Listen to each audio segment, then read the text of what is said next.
여러분 환영합니다. 오늘 우리가 파헤쳐볼 자료들이 좀 흥미로운데요.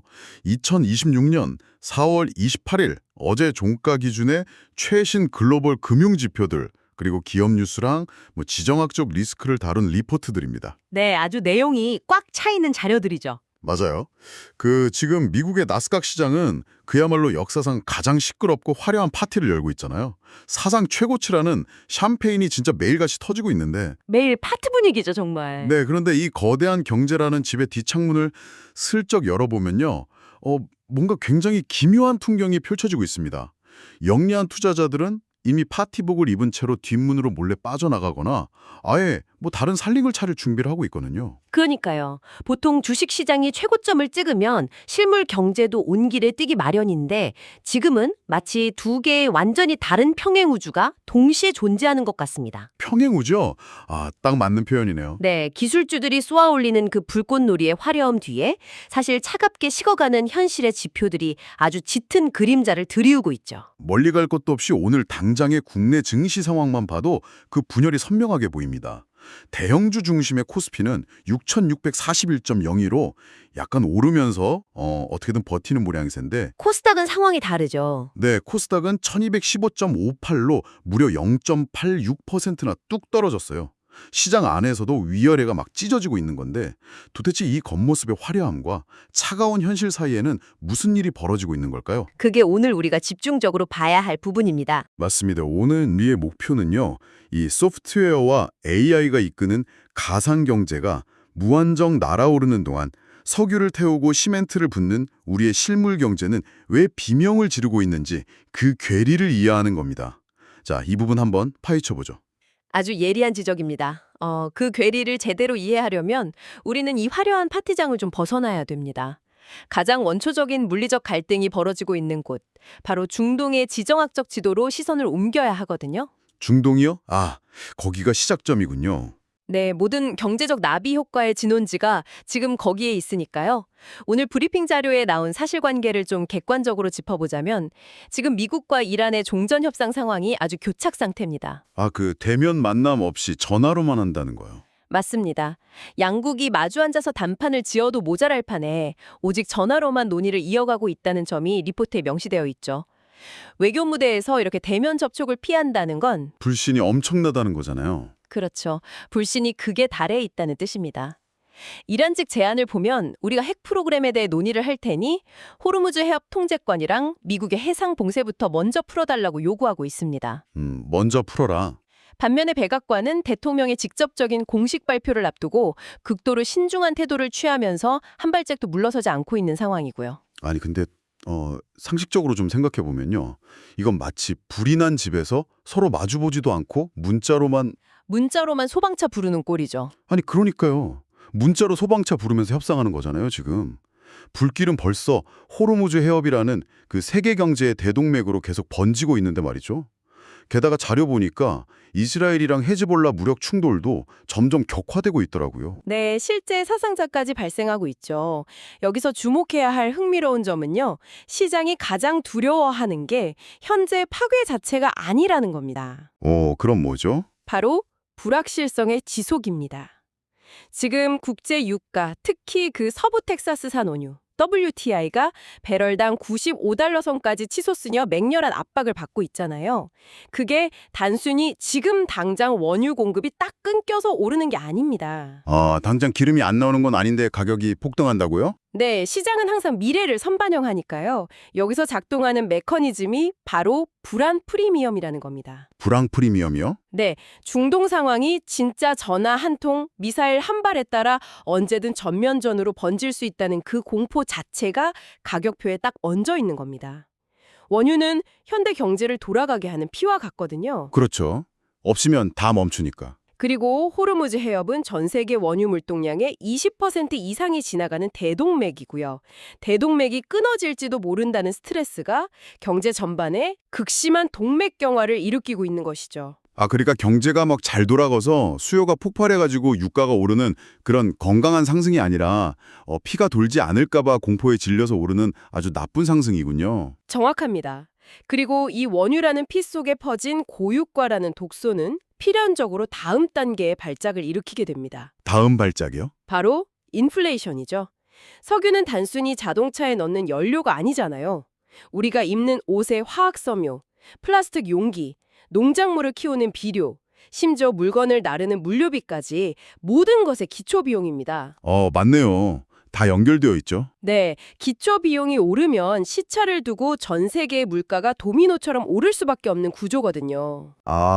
그래서 중앙은행들이 지금 그 돈줄을 꽉 쥐고 안 놓는 거군요. 물가가 다시 피어오를 기미가 보이니까. 맞습니다. 미 연준이나 일본은행 같은 세계의 경제의 좁타수들이 금리 인하를 미루고 매파적 기조를 유지하는 이유가 바로 이겁니다. Higher for longer. 그거죠? 네, 이른바 higher for longer. 즉, 지금의 높은 금리를 생각보다 더 높게 훨씬 더 오래 유지하겠다는 강력한 신호를 시장에 던진 겁니다. 야, 그 여파가 지금 숫자로 엄청 선명하게 나타나고 있더라고요. 글로벌 금리의 벤치마크 역할을 하는 미 국채 10년물 금리가 무려 4.35%까지 올랐고요. 원달러 환율은 1,473.6원이라는 정말 숨막히는 수치로 마감했습니다. 엄청난 수치죠. 그런데요, 전문가님. 여기서 제가 진짜 이해가 안 가는 부분이 하나 있습니다. 어떤 부분이죠? 방금 우리가 짚어본 상황들을 종합해보세요. 중동에서는 막 미사일이 날아다니고 전쟁 위험 때문에 유가는 95달러를 뚫을 기세고 인플레이션 공포까지 덮쳤단 말이죠. 그러면 우리가 아는 경제학 개론이나 투자 공식에 따르면 당연히 전 세계 자금이 가장 안전한 피난처로 몰려가야 하는 거 아닙니까? 금을 말씀하시는 거군요. 맞습니다. 번쩍이는 금괴요. 세상이 망할 것 같으면 사람들은 금을 사 모은다고 배웠거든요.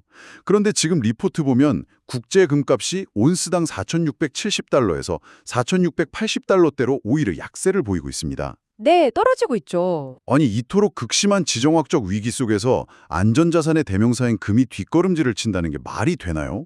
안전자산이 무슨 파업이라도 한 겁니까? 하하하, 겉보기엔 완북한 모순이죠. 위기 상황인데 금값이 떨어진다뇨? 이것을 더 큰 그림과 연결해 보면 아주 정교한 자본의 논리라는 톱니바퀴가 돌아가고 있다는 걸 알 수 있습니다. 자본의 논리요? 네, 여기서 금의 치명적인 아킬레스건을 아셔야 합니다. 금은 그 자체로는 이자를 한 푼도 낳지 않는 자산입니다. 이자를 주지 않는다? 그쵸. 금괴를 금고에 10년 넣어둔다고 막 새끼를 쳐서 금괴 2개가 되는 건 아니니까요. 바로 그겁니다. 그런데 아까 미국 국채 10년물 금리가 4.35%까지 올랐다고 하셨잖아요. 전 세계 투자자들의 머릿속에서는 지금 치열한 계산기가 돌아가고 있는 겁니다. 계산교? 어떤 계산이죠? 세상에서 가장 안전한 자산인 미국 정부의 채권을 사면 가만히 있어도 1년에 4.3%가 넘는 이자를 꼬박꼬박 주는데 굳이 이자도 안 주는 금을 들고 있을 이유가 있을까 하고 말이죠. 아하, 국채라는 완벽한 대체제가 너무 매력적인 조건을 제시하고 있는 거군요. 거기에 결정타를 날리는 게 바로 강달러 현상입니다. 환율이 1473원이라는 건 달러의 가치가 엄청나게 비싸졌다는 뜻이잖아요. 국제시장에서 금은 달러로 거래됩니다. 달러로 사야 되니까? 네, 달러 가치가 오르면 한국이나 일본, 유럽 같은 다른 통화를 쓰는 국가의 투자자들에게 금은 상대적으로 훨씬 비싼 물건이 되어버립니다. 그러니까 이론스의 금 가치가 그대로여도 그걸 사기 위해 지불해야 하는 원화나 엔화가 훨씬 많이 필요해지니까 수요가 말라버리는 거네요. 네, 강력한 이자를 무기로 한 국채와 무섭게 치솟은 달러의 가치가 양쪽에서 금의 목을 조르고 있는 셈입니다. 이것이 바로 거시경제의 톱니바퀴가 만들어내는 기이한 역설인 거죠. 와, 전쟁 공포조차도 이자율과 환율이라는 이 자본주의의 강력한 중력을 이길 수는 없다는 거네요. 그럼 이게 다 무슨 의미일까요? 이 무거운 중력을 우리 청취자 여러분들의 일상, 즉 실물 경제로 한번 끌고 와보겠습니다. 네, 아주 중요한 포인트입니다. 고유가, 고환율, 고금리, 이 무시무시한 삼고 현상이 지금 우리의 산업 현장에 어떤 타격을 입히고 있나요? 실물 경제에서는 말 그대로 뼈가 깎이는 비명소리가 나고 있습니다. 이 삼고는 기업과 개인의 비용을 극한으로 밀어올리는 완벽한 폭풍이거든요. 비용이 미친 듯이 오르겠죠? 맞습니다. 기름값이 오르니 운송비가 뛰고 환율이 오르니 수입해야 하는 원자재 가격이 천정부지로 솟구칩니다. 게다가 금리가 높으니 돈을 빌려 사업을 벌이거나 유지하는 것 자체가 불가능에 가까워지는 상황인 거죠. 그 비명소리가 가장 크게 울려 퍼지는 곳이 오늘 자료 보니까 바로 부동산 건설 현장이더군요. 지금 도심 내 주택 공급 일정에 엄청난 차질이 빚어지고 있습니다. 네, 재건축, 재개발 현장에서 공사비 갈등이 끊이질 않죠. 맞아요. 공사비를 둘러싼 갈등이 연일 폭발하고 있어요. 건설 산업이야말로 이 거시경제의 충격을 가장 맨몸으로 받아내는 곳입니다. 아파트를 하나 짓는다고 생각해보죠. 시공사는 철근, 시멘트를 수입해서 지어야 하는데 환율과 유가 때문에 원가가 30%씩 훌쩍 뛰어버립니다. 30%나요. 어우. 그럼 시공사 입장에서는 조합원들에게 공사비를 더 내라고 요구하겠죠. 하지만 조합원들은 이미 높아진 주택담보대출금리 때문에 지금 당장 이자 내기도 벅찬 상황입니다. 낼 돈이 없죠. 결국 양측이 평행선을 달리다 공사가 멈춰버리는 겁니다. 거시적인 지표의 압박이 우리 동네의 새 아파트 공급을 문자 그대로 멈춰세운 겁니다. 진짜 암울한 현실이네요. 모두가 지갑을 닫는 이 고금리 혹한기에 말이죠. 그런데요, 전문가님, 여기서 정말 흥미로워지는 점이 등장합니다. 어떤 뉴스인가요? 모두가 이렇게 허리띠를 졸라매고 공사가 멈추고 하는 이 혹독한 경제의 겨울에 누군가는 콧노래를 부르며 시장의 불을 쓸어 담고 있다는 겁니다. 위기는 언제나 부의 재편을 가져오니까요. 미국의 커머스 뱅크셰어스, CBSH 같은 금융 지주사를 보면 2026년 매출이 전년 대비 무려 14.8%나 성장할 전망이라고 합니다. 게다가 배당금까지 늘린다고요. 은행들은 고금리 환경에서 이자 마진이 커지니까요. 네, 은행들은 남들의 고통을 먹고 자란다고 쳐도 제가 진짜 이해할 수 없는 건 중국의 CATL입니다. 세계 1위 전기차 배터리 제조사죠? 어떤 움직임이 있었나요? 이 회사가 지금 무려 7조 4천억 원, 그러니까 약 7조 원대 규모의 유상증자를 발표했습니다. 시장에서 7조 원을 새로 뚫어 모아서 글로벌 생산 능력을 더 키우고 테슬라나 폭스바겐 같은 고객사들에게 납품할 찬소제로 공장을 짓겠다는 겁니다. 엄청난 규모네요. 잠깐만요, 전문가님. 여기서 제가 제동을 좀 걸겠습니다. 유상증자라는 건 결국 회사가 주식을 새로 찍어내서 시장에 파는 거잖아요. 맞습니다. 새로운 주식을 발행해 자본을 조달하는 방식이죠. 아니 그러면 기존의 CATL 주식을 들고 있던 주주들 입장에서는 완전히 뒤통수 맞는 격이죠. 그러니까요. 주식 수가 늘어나면 내가 가진 주식의 가치가 막 희석되는데 월스트리트나 투자자들이 이걸 가만히 용납하나요? 마치 남들이 다 웅크릴 때 혼자 빚을 내서 노른자위 땅을 독식하려는 것 같은데 이게 무모한 건가요? 아니면 천재적인 건가요? 사실 표면적으로 보면 확실히 기존 주주들에게 악재입니다. 주식의 희석은 투자자들이 가장 싫어하는 이벤트니까요. 하지만 여기서 CATL이 왜 이 시점에 왜 하필 유상증자라는 카드를 꺼냈는지 그 타이밍과 메커니즘을 읽어내는 것이 핵심입니다. 그 이면에 의도가 있다는 거군요. 이건 단순한 자금 조달이 아니라 철저히 계산된 포식자의 시장 장악 시나리오입니다. 포식자의 시나리오요. 주주들의 불만을 감수하고서라도 강행할 만큼 아주 큰 그림이 있다는 건가요? 네, 지금은 금리가 4%를 훌쩍 넘는 고금리 시대잖아요. 만약 은행에서 7조 원을 빌린다면 매년 갚아야 할 이자만 수천억 원에 달하죠. 이자만 해도 엄청나겠네요. 하지만 주식을 발행해서 돈을 끌어오면 당장의 이자 상환 부담이 전혀 없습니다. 물론 주주들의 불만과 주가 하락이라는 대가는 치러야 하죠. 이자가 안 나가는 대신 원성을 듣는 거군요. 맞습니다. 그런데 CATL은 세계 1위라는 압도적인 지위와 확고한 고객망을 무기로 베팅을 한 겁니다. 어떤 베팅이죠? 지금 고금리와 고물가 때문에 우리의 2등, 3등 경쟁자들은 돈을 빌리지도 못하고 공장을 짓지도 못하며 피를 흘리고 있다. 우리가 주주들의 일시적인 원성을 듣더라도 지금 이자 부담 없는 자본 7조 원을 꽉 장전해서 인프라를 싹쓸이 해버리면 나중에 금리가 내려가고 전기차 붐이 다시 올 때 시장은 온전히 우리 차지가 된다.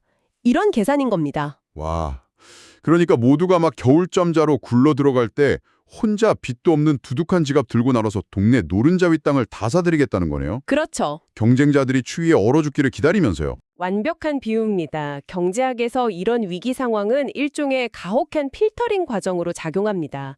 자본력이 부족한 기업들은 알아서 떨어져 나가고 1등 기업은 유상증자라는 도구를 통해 주주들의 자본을 레버리지 삼아 경쟁자들의 무덤 위에서 독점적 지위를 완성하는 겁니다. 잔인하네요, 진짜. 주주들도 당장의 지분 희석은 아프지만 이 회사가 결국 전 세계 배터리 시장을 독식할 것이라는 확신이 있다면 기꺼이 그 돈을 대주는 것이죠. 정말 소름 돋는 자본주의의 민낯이네요.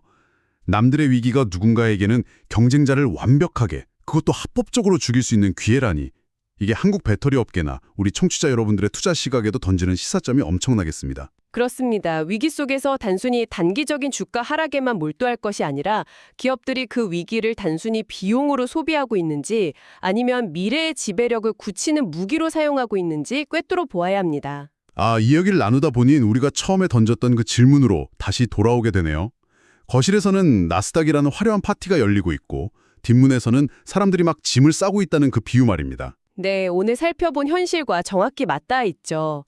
오늘 우리가 짚어본 현실은 정말 묵직했습니다. 전화로만 진행되는 중동의 꼬여버린 협상, 그로 인해 배럴당 95달러를 위협하는 유가의 불안 프리미엄, 그리고 이 불씨를 잡기 위해 4.355%로 뛰어오른 미국채 금리와 1,473원대의 강달러, 이 모든 안개 같은 거시 경제의 중력이 우리가 사는 동네의 아파트 공사를 멈추게 하고 동시에 CATL 같은 거인들에게는 독점의 기회를 열어주고 있습니다. 이 대목에서 중요한 질문을 하나 던지게 됩니다.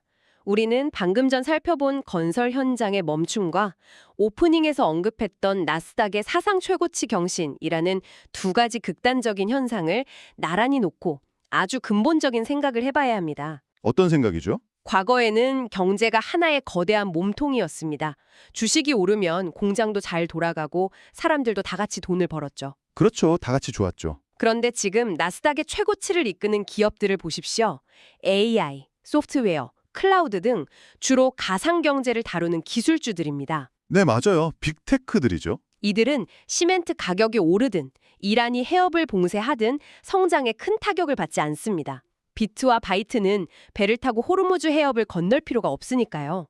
와, 비트와 바이트는 배를 타고 해협을 건널 필요가 없다. 진짜 소프트웨어는 철근을 쓰지도 않고 석유를 태우지도 않으니까요. 맞습니다. 반면에 현실 세계에서는 건설 공사가 멈추고 기름값이 치솟고 사람들은 이자 부담에 허덕이고 있습니다. 혹시 우리는 지금 컴퓨터 스크린 속에 저 무한한 가상, 기술 경제가 자원과 노동력 그리고 흙과 기름의 얼매인 물리적 실물 경제와 완전히 분리되어 각자의 길을 가버리는 역사적인 디커플링, 즉 거대한 변곡점을 목격하고 있는 것은 아닐까요? 가상경제와 물리적 실물경제의 완벽한 분리. 정말 압도적인 통찰이네요. 한쪽은 중력을 벗어나 우주로 막 날아가려 하고 한쪽은 진흙탕 속에서 허우적거리고 있는 거군요. 과연 이 두 세계의 괴리가 끝없이 벌어질 수 있을까요? 소프트웨어가 아무리 발전해도 결국 AI를 돌리려면 거대한 물리적 데이터 센터와 어마어마한 전기가 필요합니다. 그렇죠. 전기가 없으면 안 돌아가니까. 결국 빵을 먹고 전기를 써야만 유지될 수 있는 실물 경제의 그 무거운 중력이 언젠가는 저 높이 날아오른 기술주들의 발목을 잡아 거칠게 땅으로 끌어내리게 될까요? 아니면 기술 경제가 실물 경제의 한계마저 혁신으로 극복해낼까요?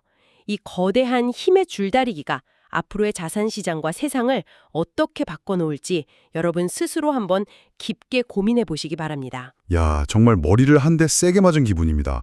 비트와 원자의 대결, 하늘을 다는 기술주와 땅에서 비명 지르는 물리적 경제의 줄다리기. 과연 이 파티가 가상의 공간으로 완전히 이사를 갈 수 있을지, 아니면 결국 기초공사가 부실한 이 물리적 집 전체가 무너져 내리면서 파티도 끝이 날지. 지켜봐야 할 일이죠. 여러분, 오늘 우리가 마주한 데이터들은 단순한 숫자의 나열이 아니었습니다. 원본 브리핑 자료가 말해주듯 이 냉철한 데이터가 여러분의 등불이 되어줄 겁니다. 이 복잡하게 얽힌 인과관계와 톱니바퀴들을 이해하는 분만이 짙은 안개 속에서도 자산 배분 전략을 견고히 하고 새로운 기회를 잡을 수 있을 겁니다. 맞습니다. 잔치판의 그 시끄러운 음악 소리에 취하지 마시고요. 조용히 뒷문의 그림자를 주시하는 날카로운 통찰력을, 지적 호기심을 잃지 마시길 바랍니다. 오늘의 지식 여행은 여기까지입니다. 함께해 주신 여러분 감사합니다. 다음에도 시장의 이면을 꿰뚫는 날카로운 시선으로 돌아오겠습니다.